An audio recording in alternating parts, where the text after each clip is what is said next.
এই সেই মসজিদে নববী যেখানে আমাদের দয়াল নবী শুয়ে আছে। এখনো সেই জায়গাতে উম্মতি উম্মতি বলে কাঁদতেছে। মন দিয়ে শুনলে সে ডাক এখনো শোনা যায়। আর লক্ষ লক্ষ হাজিগণ আমার দয়াল নবীর উপরে দরুদ ও সালাম পাঠ করতেছে আর আস্তে আস্তে সামনে দিয়ে এগিয়ে যাচ্ছে। লক্ষ লক্ষ মানুষের সেই লাইন, সেই কাতার, তার পিছন দিয়ে আস্তে আস্তে আমি নিজেও একজন হাজি হাঁটতেছি সে দয়াল নবীর রোজাতে সালাম জানানোর জন্যে।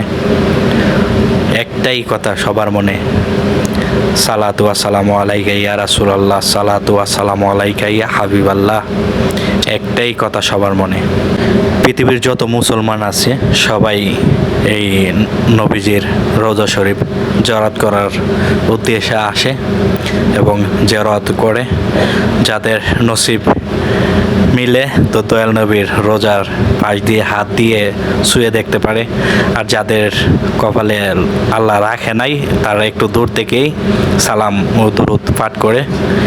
তো আমি নিজেও ধরতে পারি নাই, কিন্তু দূর থেকে সালাম জানালাম এবং দয়াল নবীর সেই রোজা শরীফটা দুই চোখ দিয়ে বুলিয়ে দেখলাম। আল্লাহ আমার নসিবে রাখছিল বিদায় আমি দয়াল নবীর রোজা শরীফ আসতে পারছি। রোজার সামনে হাজারো মানুষের ভিড়।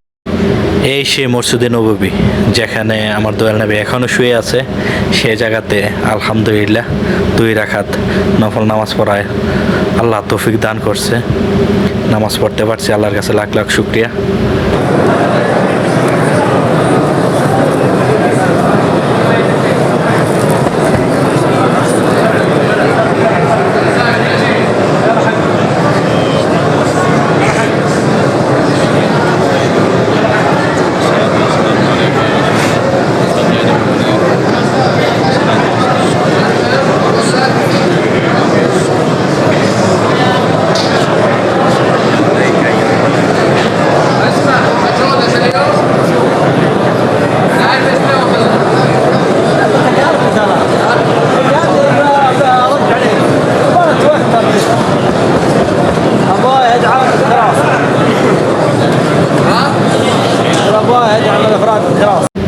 এখানে শুয়ে আছে আমার দয়াল নবী।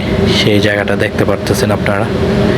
এই সেই জায়গা যেখানে আমাদের আখিরি নবী হযরত মুহাম্মদ সাল্লাল্লাহু আলাইহি সাল্লাম শুয়ে আছে।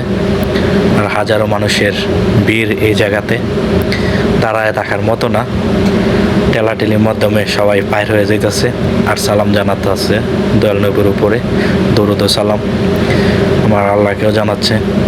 এই সেই জায়গা যে জায়গাতে আমার নবীর সাথে নবীর সাহাবী আবু বকর ওমর শুয়ে আছে।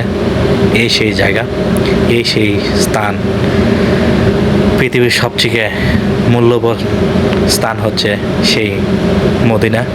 আর সোনার মদিনাতে আমার নবীজি শুয়ে শুয়ে উম্মতি উম্মতি বলে এখনো কাঁদতেছে এবং